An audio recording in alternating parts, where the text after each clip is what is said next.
1 जुलाई 2018 को दिल्ली के बुरारी में एक ऐसी खबर आई थी। अब जिसने भी इस खबर के बारे में सुना, शौक रह गया था। बुरारी के संत नगर गली में एक घर के अंदर छत से एक दो नहीं बल्कि 10 लोगों के शव लटके हुए मिलते हैं, जबकि 11वां शव पास में ही फर्श पर पड़ा हुआ था। मरने वाले लोगों में वृद्ध महिला, बच्चे, पुरुष और जवान लड़कियां भी थी। मरने वाले लोगों के हाथ पैर बंधे हुए थे, मुंह पर टेप सटा हुआ था। यह खबर बाहर आते ही हड़कंप मच जाता है और लोग इस घर की ओर भागने लगते हैं। अफवाह उड़ने लगती है कि शायद किसी ने पूरे परिवार को मारकर लटका दिया है। जल्द ही पुलिस भी मौके पर आ जाती है और अपनी जांच शुरू कर देती है। पुलिस जांच में कुछ ऐसे खुलासे होते हैं कि उन पर यकीन करना मुश्किल हो जाता है। आगे की जांच में पुलिस को घर से कुछ डायरी मिलती है जिसमें पूरा केस आईने की तरह साफ हो जाता है और मरने वाले के वजह भी। तो आखिर 11 लोगों की मौत के पीछे की वजह क्या थी? घर से जो डायरी बरामद की गई थी उसमें क्या लिखा हुआ था और अब इस केस घर की स्थिति क्या है, चलिए जानते हैं। तो वीडियो में बने रहिएगा और वीडियो को पूरा देखिएगा, तभी समझ में आएगा क्या था पूरा मामला। अब तक आपको अंदाजा हो गया होगा कि हम 2018 के मशहूर और रूह कपा देने वाली बुरारी कांड की बात कर रहे हैं, जिसमें पूरे भाटिया परिवार का सफाया कर दिया था। वैसे तो पड़ोसी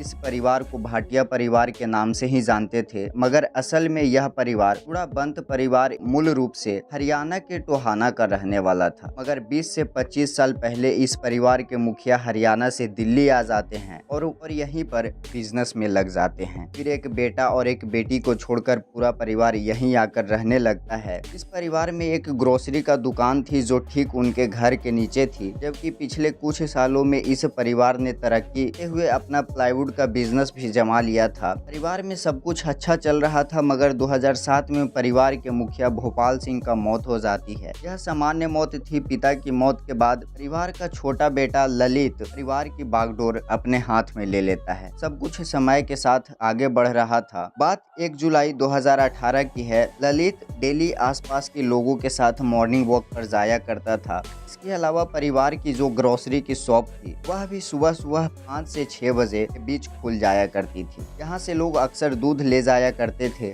मगर 1 जुलाई 2018 को पास के ही रहने वाले गुरुचरण सिंह रोज की तरह ललित के घर के पास आते हैं। तो देखते हैं कि आज ललित मॉर्निंग वॉक पर जाने के लिए घर से बाहर नहीं निकला है। इसके अलावा बरसों बाद ऐसा था कि सुबह सुबह ललित की दुकान नहीं खुली थी। यह पूरा परिवार अपने धार्मिक प्रवृत्ति और समय की पाबंदी के लिए मशहूर था। ऐसे में ललित का मॉर्निंग वॉक के लिए नहीं उठना और दुकान का बंद रहना गुरुचरण सिंह को थोड़ा खटकता है और वह घर के अंदर जाकर देखने का फैसला करते हैं। जब कुछ कदम घर की तरफ बढ़ते हैं तो देखते हैं कि घर का मुख्य दरवाजा खुला हुआ है और जैसे ही गुरुचरण सिंह दरवाजे की अंदर की तरफ जाते हैं तो उनके पैरे तले जमीन खिसक जाती। वह देखते हैं कि घर के हॉल में छत से घर के सभी सदस्य फंदे के सहारे लटक रहे हैं, जबकि घर के सबसे बूढ़ी यानी कि ललित की मां पास में ही फर्श पर पड़ी हुई है। यह नजारा देखकर गुरुचरण सिंह का होश उड़ जाते हैं और वह चिल्लाते हुए बाकी लोगों को आवाज भी देते हैं। आवाज सुनकर बाकी लोग भी मदद के लिए आ जाते हैं। सभी अंदर का नजारा देखकर हिल जाते हैं। अगले ही मिनट पुलिस को फोन किया जाता है और बस कुछ ही मिनट के अंदर पुलिस भी मौके पर पहुंच जाती है। इस परिवार में कुल 11 लोग थे। पुलिस वाले जब आते हैं तो देखते हैं कि परिवार के 11 सदस्य अब मर चुके हैं। मरने वाले लोगों में 2 पुरुष, 6 महिला और 2 युवा थे। मरने वाले लोगों में से 2 को छोड़कर सभी के हाथ पीछे की ओर बंधे हुए थे। लगभग पूरे मुंह पर कपड़ा लपेटा गया था, कान में कॉटन डाली हुई थी और सभी के गले में फांसी का फंदा डाला हुआ था। इसके अलावा एक महिला की लाश बगल में पड़ी हुई थी जिसके मुंह से झाग निकल रहा था। पहले ही नजर में साफ हो रहा था कि परिवार के 11 में से 10 लोगों की मौत फंदे से लटकने की वजह से हुई है और वृद्ध महिला की मौत संभवतः जहरीले पदार्थ के सेवन से हुई है। घटना की गंभीरता को समझते हुए तत्काल ही पुलिस वाले मदद के लिए और पुलिस वालों को बुलाते हैं और फिर सभी के शव को फंदे से उतार कर परीक्षण किया जाता है। डॉक्टर द्वारा मौके पर ही पुष्टि कर दी जाती है कि इनमें से कोई भी जीवित नहीं है। फिर उन सभी के शव को कब्जे में लेकर पोस्टमार्टम के लिए भेज दिया जाता है। इधर 11 लोगों की मौत की खबर मीडिया में आते ही तरह तरह की बातें उठने लगती है। सबसे पहले शक जताया जाता है कि शायद लुटेरों ने रात में इस घर का धावा बोल दिया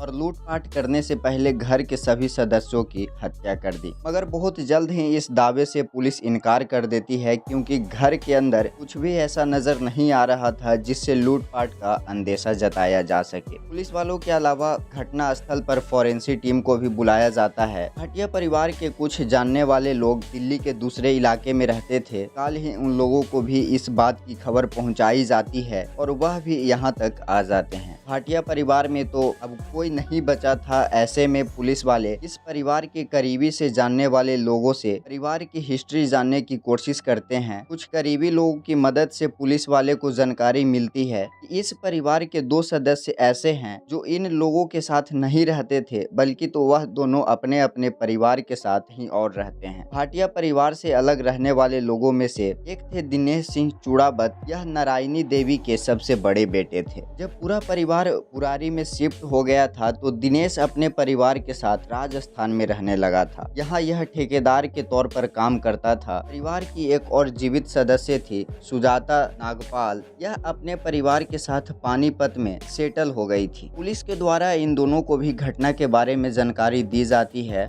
और यह लोग भी यहाँ आ जाते हैं। तरह तरह की अफवाहों के बीच पुलिस अपने स्तर से जांच पड़ताल जारी रखते हैं। आसपास के लोगों से पूछताछ करने के अलावा कुछ लोगों को हिरासत में भी लिया जाता है, मगर हिरासत में लिए गए किसी भी शख्स से पुलिस को कुछ ठोस जानकारी नहीं मिलती है। आसपास के कुछ लोग यह भी सोचने लगते हैं कि शायद किसी ने पहले सभी को जहर दे दिया और उसके बाद इसे आत्महत्या के रूप देने के लिए सभी को फंदे से लटका दिया। इस शक के पीछे की वजह यह थी कि घर का मुख्य दरवाजा खुला हुआ था। इस पर कोई सफाया देने से पहले पुलिस वाले पोस्टमार्टम रिपोर्ट का इंतजार करने लगते हैं कि अगर किसी ने इन लोगों को बेहोश करने की दवा दी होगी या फिर किसी ने जहर दिया होगा, वह बिसरा रिपोर्ट में जरूर आ जाएगा। मगर जब पोस्टमार्टम रिपोर्ट और बिसरा रिपोर्ट आता है तो वह डेथ ऑफ नेचर सुसाइड को बताया जाता है, यानी मरने वाले सभी लोगों ने की थी और उनकी मौत फंदे पर झूलने की वजह से हुई थी। मरने वाले 11 लोगों में से 10 के शरीर में किसी भी तरह का जहर नहीं मिलता है। जहर एकमात्र बूढ़ी महिला के शरीर में मिलता है, जिसका शरीर फंदे से नहीं लटक रहा था, बल्कि तो वह फर्श पर पड़ी हुई थी। जब पोस्टमार्टम रिपोर्ट में सभी की मौत की वजह बताया जाता है तो लोग कहने लगते हैं कि आखिर यह कैसे संभव है, परिवार के सभी सदस्य एक साथ फांसी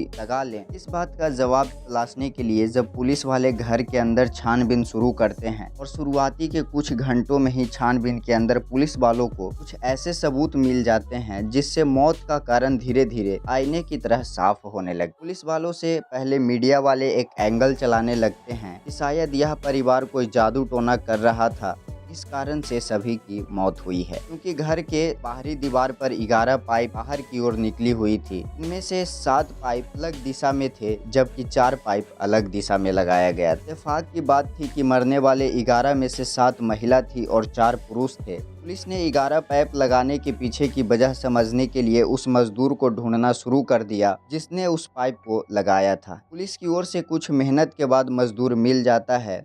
वह बताता है कि 11 पाइप लगाने के पीछे की वजह पूछने पर मकान मालिकिन ने बताया था, दरअसल ऐसा वेंटिलेशन बेहतर करने के लिए कर रहे हैं। घर से जुड़ा यह 11 का इत्तेफाक महज घर की दीवार पर लगी 11 पाइप तक सीमित नहीं रहती है, बल्कि आगे पता चलता है कि घर के आगे जो ग्रिल लगा हुआ था उसमें भी 11 रॉड ही थे। इसके अलावा घर के कई ऐसी चीजें थी जो सिर्फ 11 संख्या को ही इंडिकेट कर रही थी। पुलिस इस 11 के रहस्य को सुलझाने की कोशिश कर रही थी कि पुलिस को सर्च अभियान के पहले ही दिन एक के बाद एक 11 डायरी मिलती है। जब पुलिस वाले ने इन 11 डायरी को खंगालना शुरू करते हैं तो एक के बाद एक सभी सवालों का जवाब मिलना शुरू हो जाते हैं। शुरू में जो डायरी मिलती है उसमें वह डायरी प्रियंका की थी, जिसमें उसने अपने निजी जीवन का अनुभव लिखे थे। इसके अलावा अपने एक पुराने प्यार का भी जिक्र किया था। कमाल की बात यह थी कि प्रियंका अपने पुराने प्यार को अपनी एक भूल बताते हुए अपनी डायरी में अपनी मामा ललित से माफी मांग रही थी। भला प्रियंका ललित से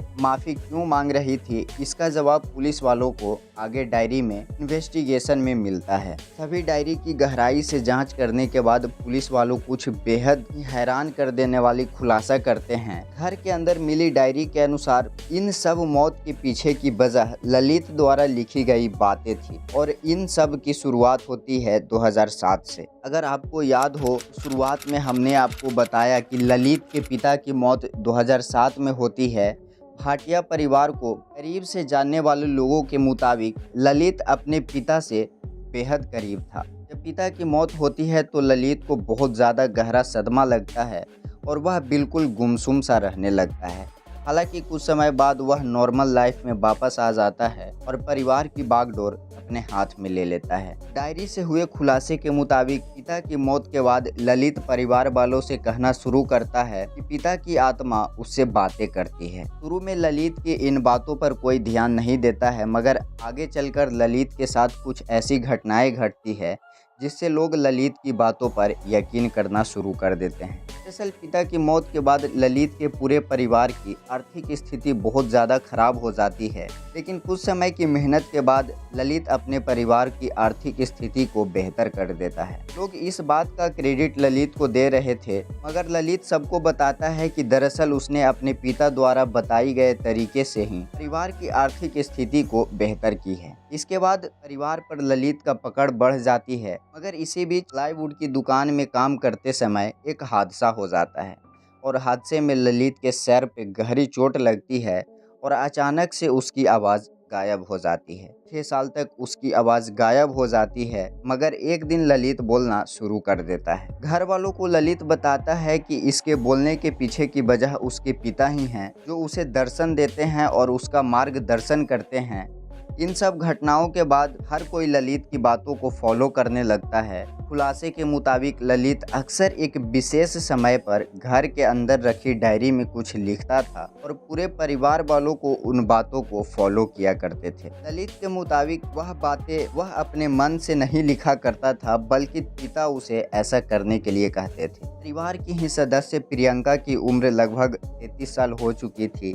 वह मल्टीनेशनल कंपनी में काम करती थी, फिर भी उसकी शादी नहीं हो रही थी। इस पर ललित एक दिन अपनी डायरी में लिखता है, केले के पेड़ की पूजा करो तो इसकी शादी हो जाएगी। परिवार वाले ऐसा ही करते हैं और इत्तेफाक से प्रियंका की शादी के लिए अच्छा सा रिश्ता भी मिल जाता है और इस घटना के महज कुछ दिन पहले प्रियंका की एंगेजमेंट भी हो जाती है और दिसंबर में शादी की डेट भी फिक्स हो जाती है। इस परिवार की मौत के बाद प्रियंका का एंगेजमेंट का वीडियो सोशल मीडिया पर काफ़ी वायरल हुआ था।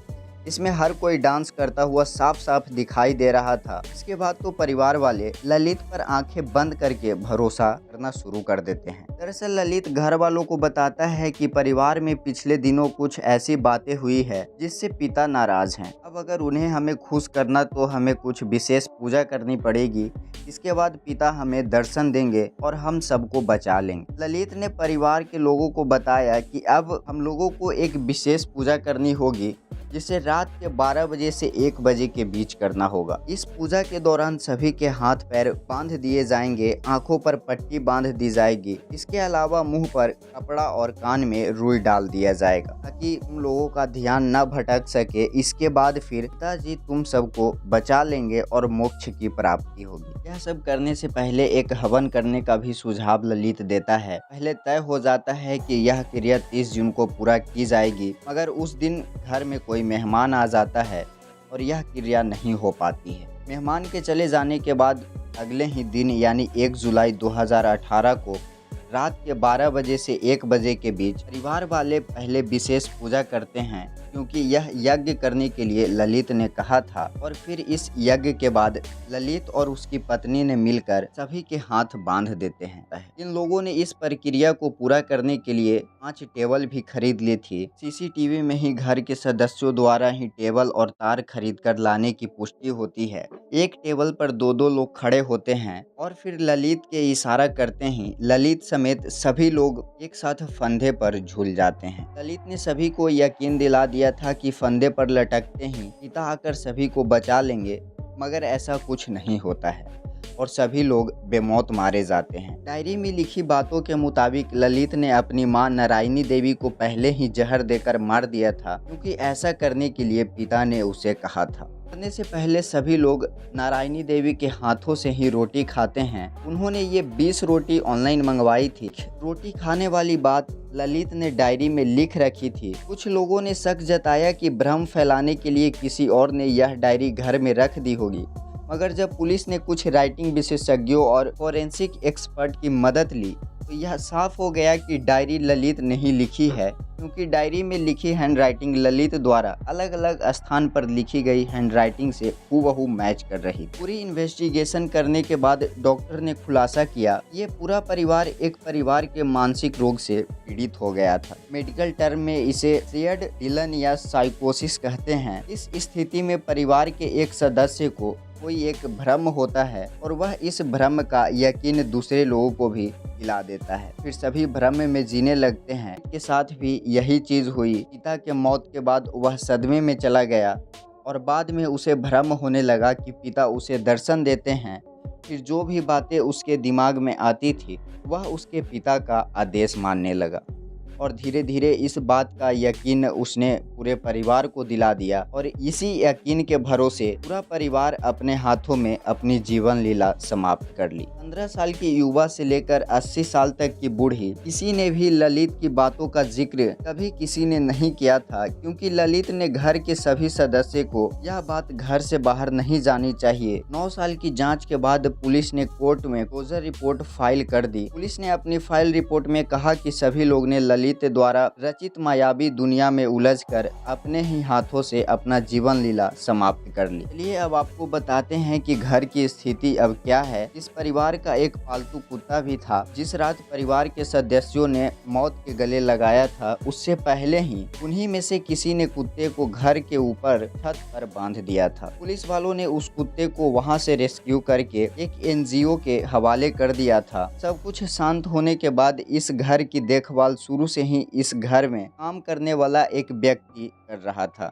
आगे चलकर 2020 में इस घर में एक परिवार रहने आया, मगर कुछ ही समय बाद वह इस घर को छोड़कर चला गया, क्योंकि उन लोगों ने इस घर के बहुत सारी रातों में अजीब अजीब बातें आती थी। परिवार के जाने के कुछ ही समय बाद यानी 2020 में घर के निचले फ्लोर को मोहन कुमार नाम के व्यक्ति ने किराए पर ले लिया। यहाँ पर वह पूरे परिवार के साथ रहते हैं, जबकि इस घर के ऊपर महले पर अभी भी वही रह रहा है जो इस घर की देखभाल करता था। मोहन कुमार इस घर में रहने के लिए 2020 में 10,000 रुपया प्रति माह किराया देते थे। मोहन कुमार बताते हैं कि उन्हें इस घर में कुछ अजीब नहीं लग रहा है और 4 सालों से वह यहाँ पर रह रहे हैं। तो इस पूरी कहानी को जानने के बाद आप क्या कहना चाहोगे, कमेंट बॉक्स में अपना राय जरूर बताइएगा और इस वीडियो को शेयर करना नहीं भूलिएगा। मिलते हैं आपसे अगली वीडियो में, तब तक के लिए जय हिंद।